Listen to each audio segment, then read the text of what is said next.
Elle multiplie les partenaires sexuels à cause de médicaments prescrits par son médecin. Faustine Bollaert voit rouge. Ce lundi 10 février 2025, Faustine Bollaert a démarré une nouvelle semaine de son magazine Ça commence aujourd'hui. Les téléspectateurs ont pu retrouver le numéro inédit « Médicaments ». Des effets secondaires incontrôlables, entre 13h55 et 14h55. Camille, Stéphane et Grégoire ont témoigné devant l'animatrice et le psychiatre Florian Ferreri. Camille a expliqué avoir entendu des voix qui lui disaient de se faire du mal à ses 10-11 ans.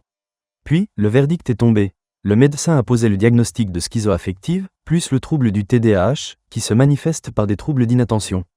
Âgée de 22 ans, la témoin a vu sa libido exploser.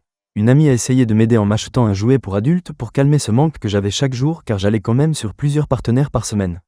Je recevais tout et n'importe qui chez moi. Une libido qui explose pour l'invité. Cette hypersexualité est bien un effet secondaire de son traitement comme l'a confirmé son psychiatre. Quand j'ai su ça, j'ai eu envie de lui dire « et des mots ». Au niveau des médicaments, il a simplement ajusté le dosage. Quant à Grégoire, il a relaté qu'en janvier 1999, à ses 19 ans, il a connu une série de malaises avant d'être hospitalisé après un séjour en montagne. Ce n'est qu'en 2015 que le témoin a appris que son état de santé était lié à un traitement contre le paludisme qui lui avait été administré à ses 13 ans lors d'un voyage au Kenya. Faustine Bollaert déçoit en audience. Le rendez-vous a déçu en audience, mobilisant 941 000 Français et 12% d'entre eux devant la petite lucarne. Il est rare que Faustine Bollaert passe sous le million en inédit.